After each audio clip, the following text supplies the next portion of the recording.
Assalamualaikum, salam sejahtera. Cikgu Nan kembali lagi.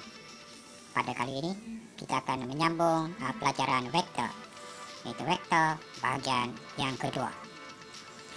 Sebelum kita menyambung pada pelajaran, cikgu suka menyentuh suatu perkara. Seringkali cikgu diajukan soalan berkenaan dengan apa pentingnya belajar matematik tambahan dan apa kaitan matematik tambahan dengan kehidupan seharian. Kebanyakan daripada pelajar mengatakan bahawa mereka tidak menggunakan apa-apa pengetahuan matematik tambahan dalam kehidupan ataupun kerja harian selepas tamat pengajian. Sebenarnya para pelajar yang dikasihi sekalian, anak-anak sekalian, sebenarnya pelajaran matematik tambahan melatih kita untuk menyelesaikan masalah.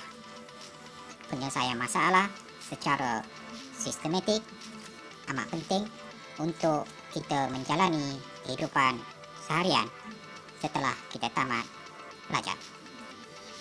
Sebelum kita menyambung kepada pelajaran, cikgu suka untuk menyentuh berkenaan dengan aplikasi vektor.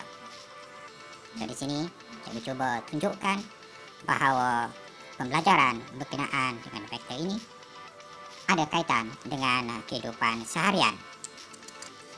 Perhatikan contoh soalan ini. Sebuah kapal terbang melakukan penerbangan ke arah utara dari lapangan terbang P ke lapangan terbang Q sejauh 1,200 km dalam masa 2 jam. Angin bertiup dari arah barat dengan kelajuan 160 km sejam.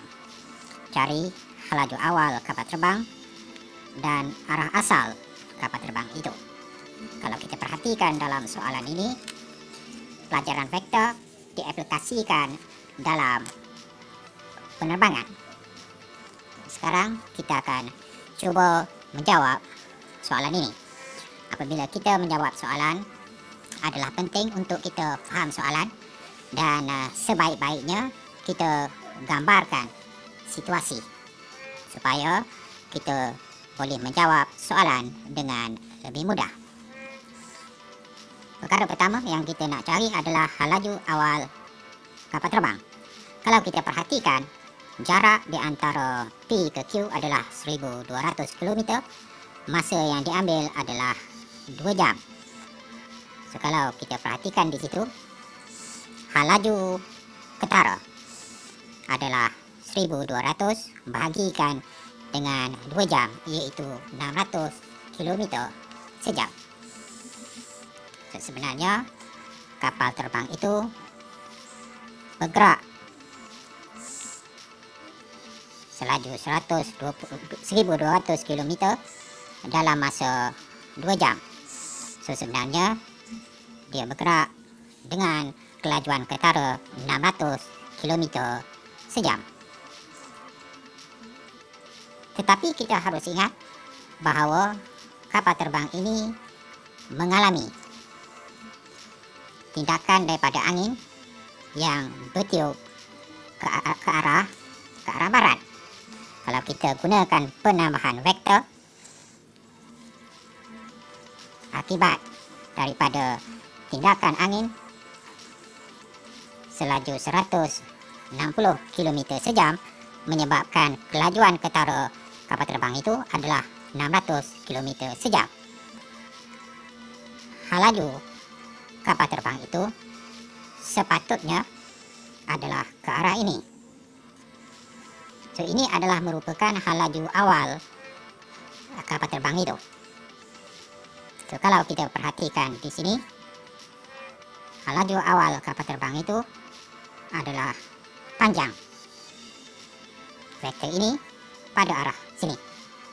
So, bagaimana cara untuk kita dapatkan magnitude ataupun laju ini? Perhatikan, ini arah utara, ini arah barat. Dia bersudut tegak. Jadi, kalau kita nak dapatkan magnitude bagi V, kita boleh gunakan teorem Pythagoras. So, V akan sama dengan punca kuasa 2, 600 kuasa 2 tambahkan dengan 160 kuasa 2. So kita boleh gunakan kalkulator untuk kita dapatkan nilai ini dengan lebih cepat. Kalau kita perhatikan, bila kita tekan kalkulator, kita akan dapat nilainya adalah 385,000. Punca kuasa 2, so kita akan dapat lajunya adalah 620.97 km sejam.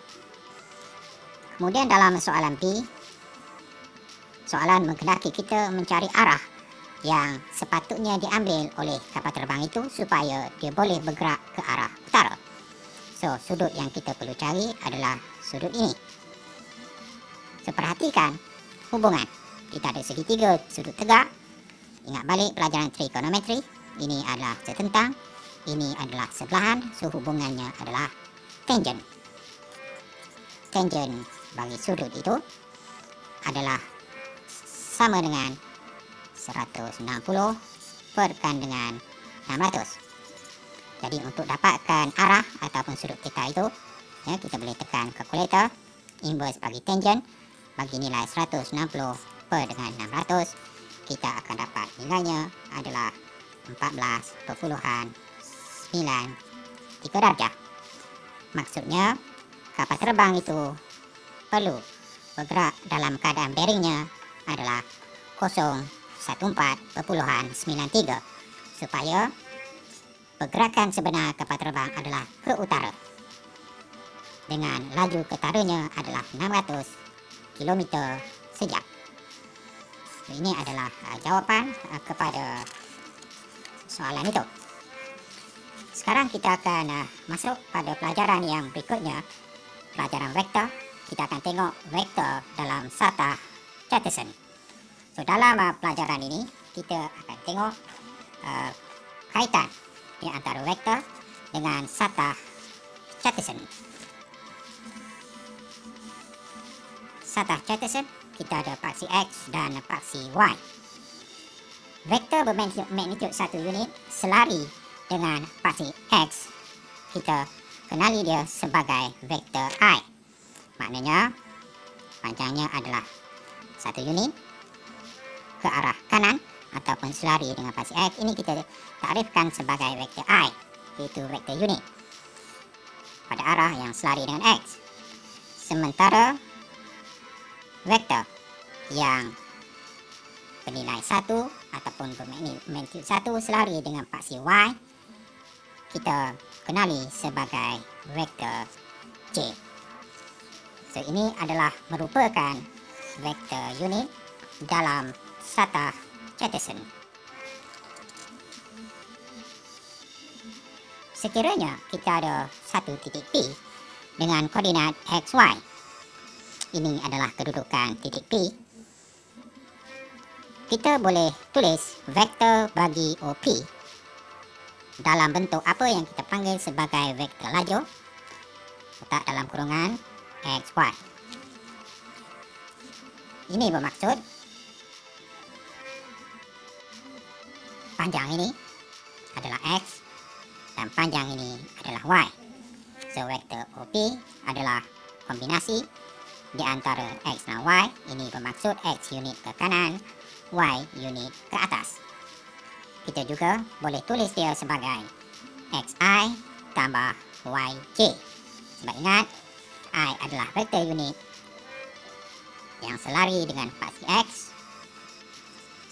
So, maknanya X unit ke kanan dan Y unit ke atas. So, itu adalah vektor OP. Bagaimana untuk dapatkan magnitude bagi OP? Magnitude bagi OP kita boleh perolehi dengan menggunakan teorem Pythagoras. Perhatikan, vektor ini membentuk sudut tegak. Panjang ini adalah X dan tinggi ini adalah Y. Maka magnitude bagi vektor OP adalah X kuasa 2 tambah Y kuasa 2. Sekarang perhatikan contoh soalan ini. Diberi vektor lajur bagi P 3, -4, Q, -5, -7 dan R Dan ia mewakili vektor kedudukan bagi titik P, Q, dan R. Tuliskan vektor P, Q, dan R dalam bentuk xi tambah yj. Kemudian nyatakan koordinat bagi titik P, Q, dan R. Dan seterusnya, hitung panjang vektor P, Q, dan R. So, kita salin balik vektor laju yang diberikan. P adalah 3, -4. Vektor Q, -5, -7. Dan vektor R, 1, 5. Soalan A, menghendaki kita menulis dalam bentuk xi tambah yj, maka vektor P adalah 3i tolak 4j. Vektor Q pula adalah -5i itu x dia tolak 7j. Sementara vektor R adalah 1, so I tambah 5j. Untuk soalan bahagian B pula, kita perlu menyatakan koordinat bagi titik P. So, nilai bagi vektor laju itu mewakili koordinat X dan Y. So, koordinat untuk P adalah 3, -4. Koordinat untuk Q adalah -5, -7. Dan koordinat untuk titik R adalah 1, 5. Seterusnya, kita dikehendaki mencari panjang vektor ataupun magnitud vektor bagi P, Q, dan R. Magnitud vektor bagi P adalah punca kuasa 2, 3 kuasa 2 tambah -4 kuasa 2. Kita gunakan teorem Pythagoras. Kita akan dapat nilainya adalah nilainya adalah 25. Punca kuasa 2, 25. Kita akan dapat panjangnya adalah 5 unit.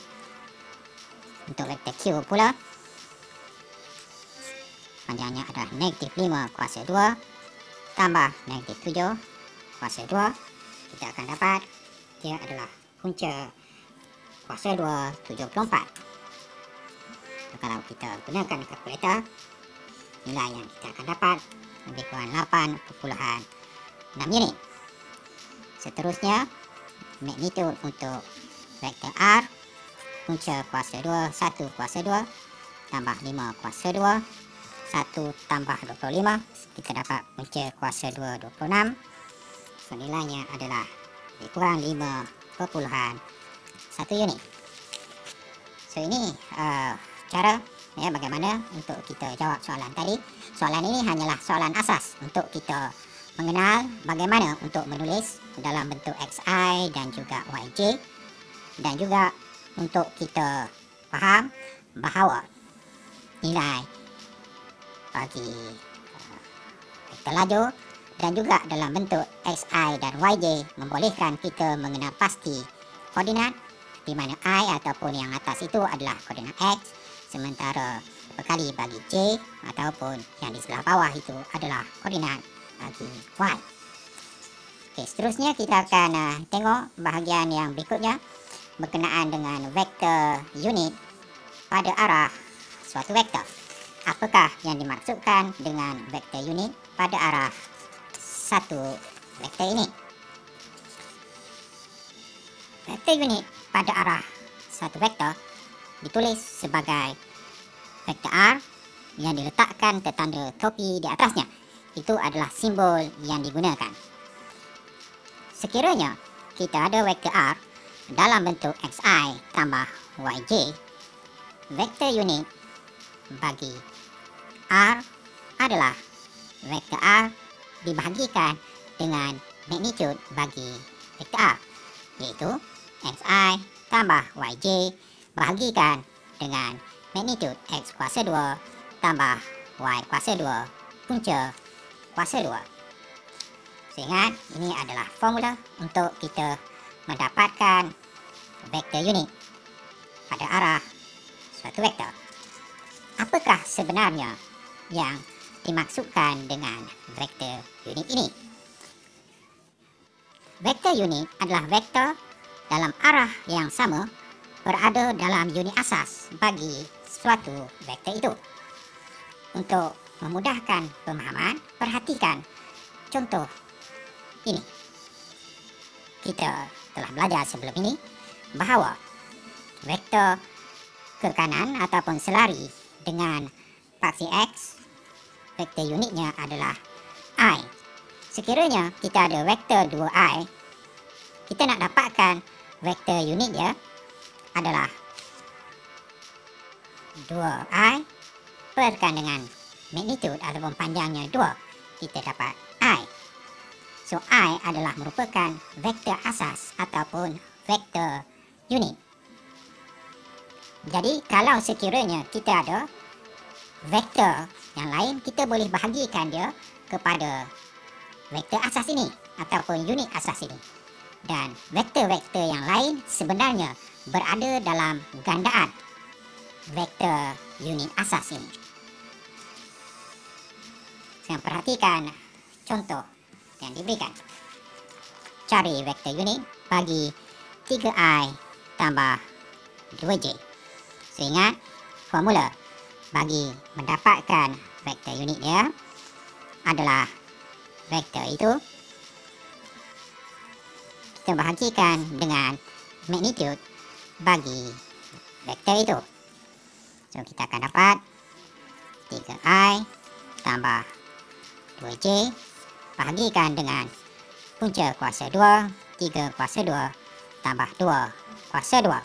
So, maknanya 3I tambah 2J perkan dengan punca kuasa 2, 9 tambah dengan 4, kita dapat 13. So, kita boleh pecahkan dia 3 per 13I tambah 2 per punca 13J.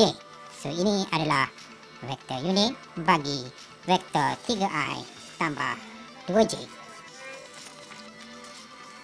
Baiklah anak-anak, itu saja perbincangan kita untuk kali ini. Apa yang cikgu dedahkan kepada anak-anak adalah merupakan asas, dan soalan yang dibincangkan adalah soalan yang mudah, bertujuan supaya anak-anak faham pelajaran ini. Sekian, terima kasih. Kita jumpa lagi dalam video yang akan datang. Cukup dulu untuk kali ini. Kita jumpa dalam video yang akan datang. Jangan takut. Jangan turun. Assalamualaikum. Salam sejahtera.